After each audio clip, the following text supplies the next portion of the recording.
We meet at a critical juncture in human history, a time that calls for decisive action to build global peace and prosperity. Our collective responsibility is clear. No individual anywhere in the world should suffer the indignity of lacking food, shelter, or basic necessities. 8 million do. Addressing this requires robust investment in agriculture production and sustainable resource management. Today, our planet is home to 8 billion people.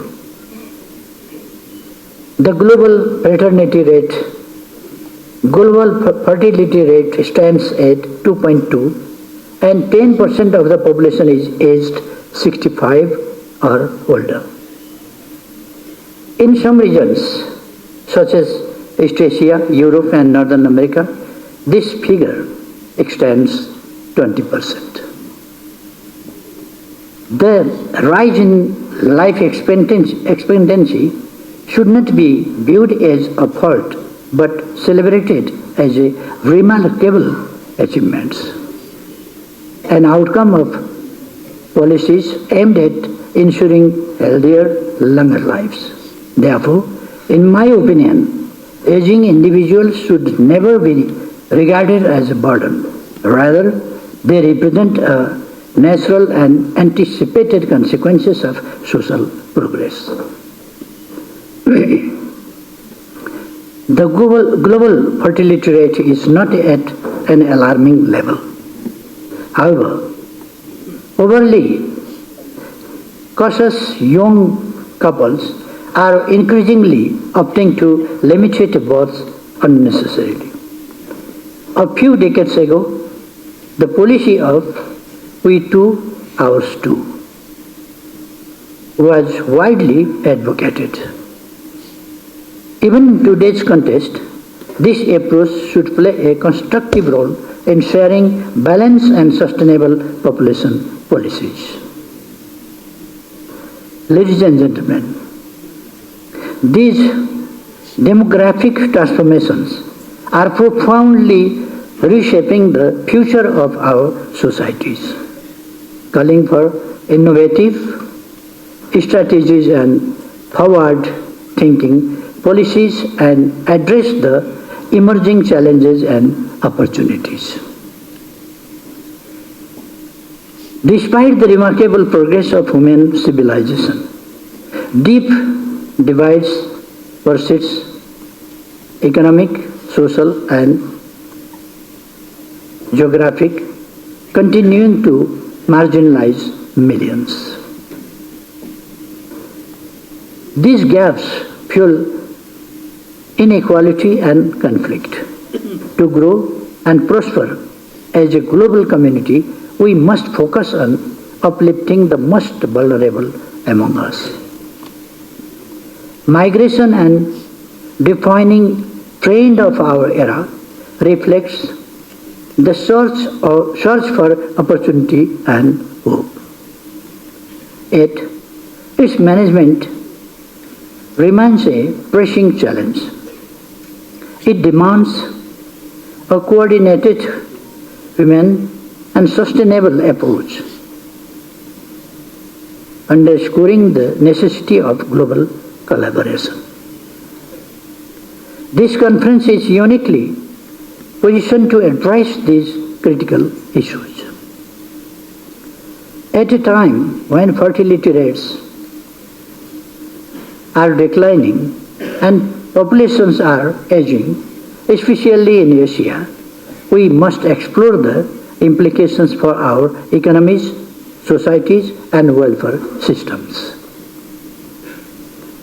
The aging population in countries like Japan, where 1/3 of citizens are over 65, or Nepal, where 1 in 10 is aged 60 or above, highlights the urgency of adapting our policies. Nepal itself is experiencing profound demographic shifts. A skewed gender ratio at birth with 112 males for every 100 females, and the uneven population distribution, 54% residing in the plains, while only 6% remains in the mountains, present challenges that demand immediate attention. The population density further highlights these disparities, with just 34 people per square kilometer in the mountains compared to 192 in the hills. As a result, the mountains and hills have become a paradise for wildlife, while the plains bear the burden of overpopulation.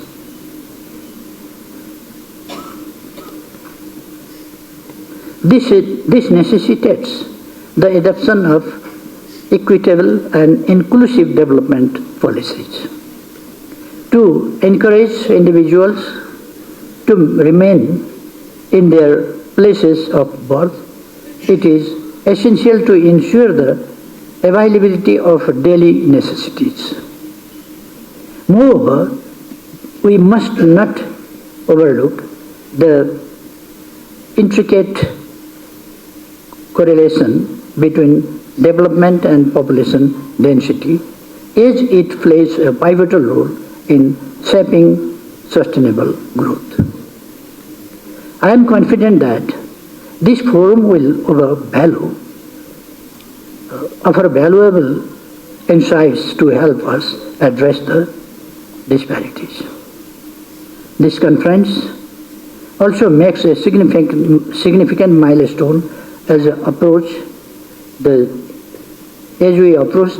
30th anniversary of the International Conference on Population and Development held in 1994. The principles established at the ICPD, prioritizing human rights, focusing on people, recognizing the links between population and development, addressing gender-based violences, and ensuring access to reproductive health care are as relevant today as ever.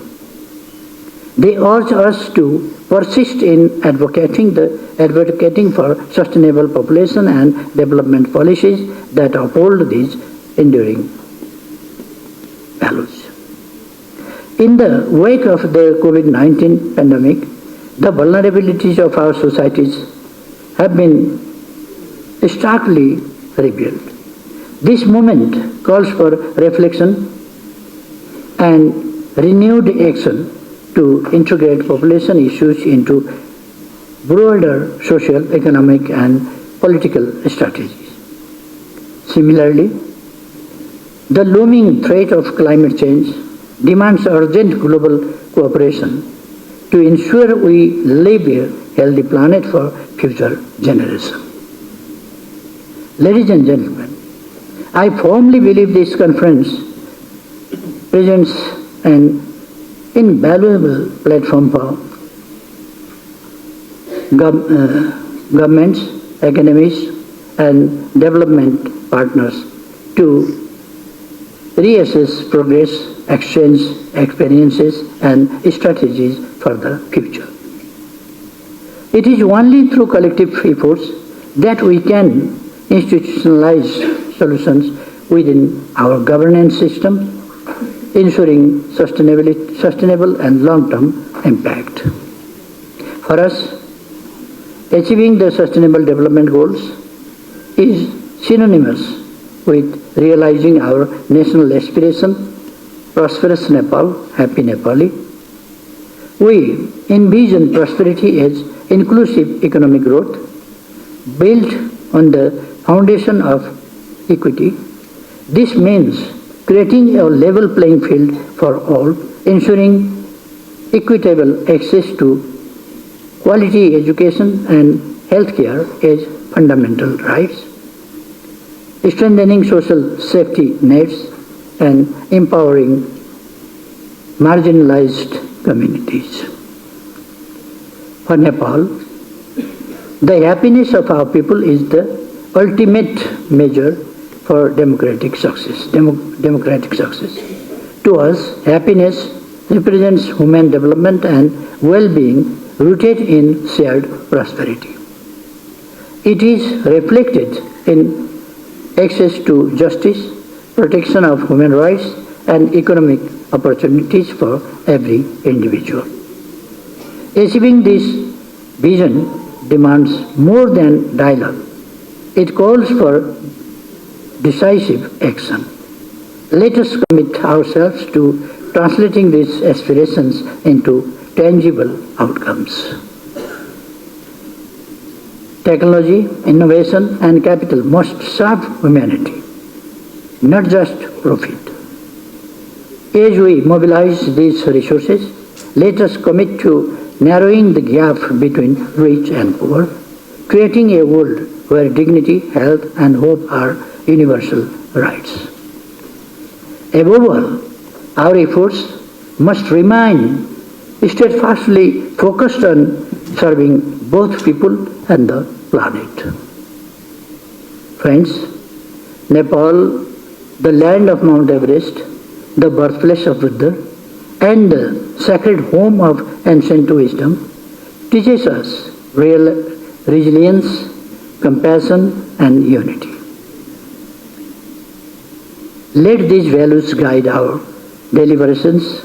Let us send a powerful message to the world: no one should be left behind. As the challenges before us grow, we too